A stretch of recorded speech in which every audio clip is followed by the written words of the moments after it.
बिस्मिल्लाहिर्रहमानिर्रहीम। अस्सलाम वालेकुम नाजरीन, मैं हूं आपका होस्ट मोहम्मद इकबाल और आप देख रहे हैं कस्तान।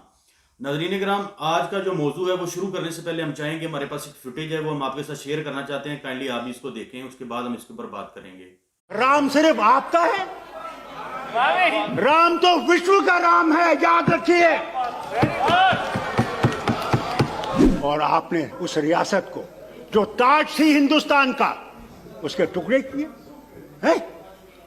हम मुसलमानों को दिखाने के लिए हैं, जिन्होंने जाने दी इस मुल्क के लिए, इस वतन के लिए। आज हमें पाकिस्तानी कहते हैं, खालिस्तानी कहते हैं, चीनी कहते हैं। मरना मैंने यहां है और जीना मैंने यहां है। आप में से कई होंगे जिनने सरदार पटेल को कभी देखा ही नहीं है, गांधी को नहीं देखा होगा। मैंने सरदार पटेल को भी देखा है अपने बाप के साथ, और गांधी जी को भी देखा। गांधी जी कश्मीर आए तो मेरी माँ के साथ और मेरी बहन, उनकी तस्वीर है। एक तरफ मेरी माँ है और एक तरफ मेरी बहन है। मैंने इंदिरा गांधी का दिन भी देखा है, अपना डिसमिसल भी देखा है, बाप को जेल भी देखा है 20 साल। मगर मेरे बाप ने कभी जवाहरलाल के खिलाफ बात नहीं की।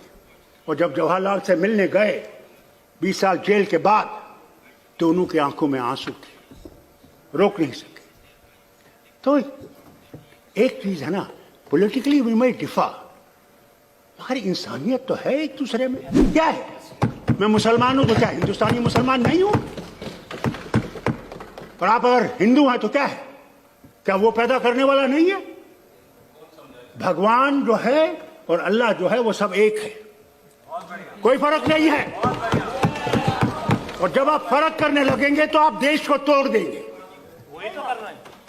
इसलिए किसानों से बात करिए, हाथ जोड़ के कहता हूं, किसानों से बात करके कोई हल निकालिए। ये ठीक नहीं है, 90 साल हो गए, आज सारी दुनिया में हमारा वाहवाकार कर रहे हैं, कहाँ हमारी डेमोक्रेसी थी, और आज सारे बोल रहे हैं क्या हो रहा है। हम यहाँ हल निकालने के लिए बैठे हैं, हम यहाँ आपके लिए मुश्किलें खड़े करने के लिए नहीं बैठे हैं। Take us as opposition, but opposition for guiding you. Tomorrow we may be on that side and you will be on this side. Who knows? At that time, we will respect you more than you have respected us. तो आपने 5 अगस्त को किया 90 में, आपने ऐसे ही कर दिया। हमसे बात करते पहले, पूछते कि भाई क्या ठीक होगा, नहीं पूछा, खुद ही कर। चलो, हमारा पार्टी का 70 साल का एक है कि हमने 370 खत्म करना है और 35 से खत्म करना है, हमने देश को एक करना है।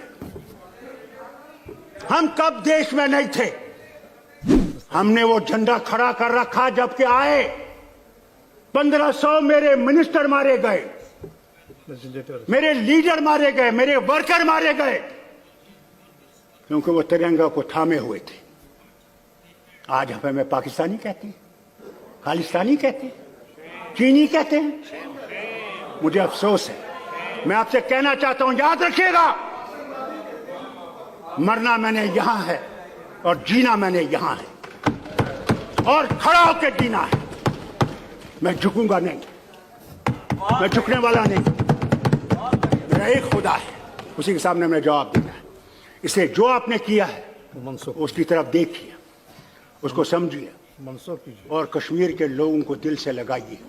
और आपने उस रियासत को जो ताज थी हिंदुस्तान का, उसके टुकड़े किए हैं। हम मुसलमानों को दिखाने के लिए हैं, जिन्होंने जाने दी इस मुल्क के लिए, इस वतन के लिए। अगर हमने इस भारत को बनाना है तो इकट्ठे बनाना है, अकेले आप। Thank you. राम सिर्फ आपका है? राम तो विश्व का राम है, याद रखिए। और अगर वो विश्व का राम है तो हम सबका राम है।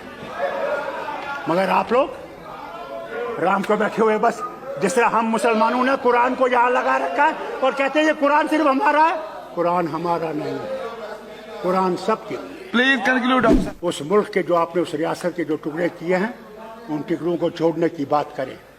तो जैसा कि नाज़रीन इकराम, आपने फुटेज देखी और अब आपको ये फुटेज देख के आइडिया हो गया कि इंडिया की असम्बली के अंदर एक मुसलमान जो लीडर है वो कैसे अपने आप को साबित कर रहा है कि मैं इस धरती के लिए मरूंगा और मैं इस धरती के लिए पैदा हुआ हूं।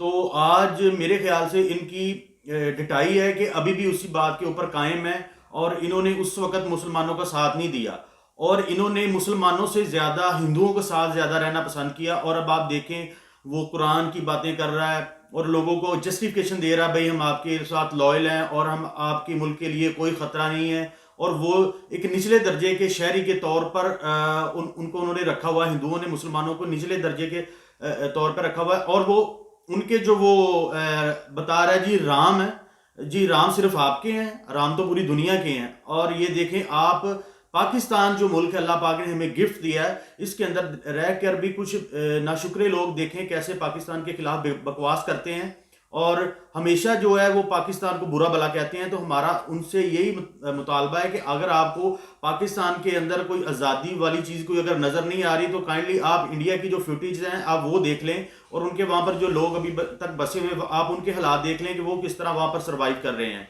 और किस तरह वो बेचारा कुरान की बातें कर रहा है, किस तरह अपने आप को साबित करने में लगा हुआ है कि किसी ना किसी तरीके से हिंदू उसका यकीन कर लें।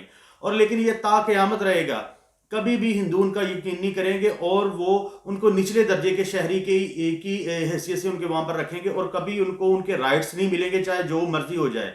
कितनी वो अच्छी बातें कर रहा है और जज्बाती बातें कर रहा है, इमोशनल मतलब की स्पीच है उसकी, नो डाउट उसने मुसलमानों के लिए शायद अच्छी भी बात कर रहा हो, लेकिन अभी देखा जाए तो हिंदुओं के लिए वो जो मर्जी कर दे, कभी भी उनको वो फ्रीडम नहीं मिल सकता जो उसको एक मुस्लिम मुल्क के अंदर मुसलमानों को फ्रीडम मिल सकता है। और मुस्लिम ममालिक के अंदर रह के वो अपने कल्चर के हिसाब से, अपनी कौम के हिसाब से, अपने मजहब के हिसाब से ज़िंदगी चला सकता है। नाज़रीन किराम, आज की जो हमारा मौजू है हम उसको ज़्यादा इतना तवील नहीं करेंगे, बस ये वीडियो दिखाने का और इसके ऊपर एक छोटा सा तबसरा करने का मतलब सिर्फ और सिर्फ इतना है कि पाकिस्तान के अंदर रह के अगर किसी बंदे को ये महसूस होता है कि उसको यहाँ पर आज़ादी नहीं है तो वो ये वीडियो देख सकता है और अपनी आंखें खोल सकता है।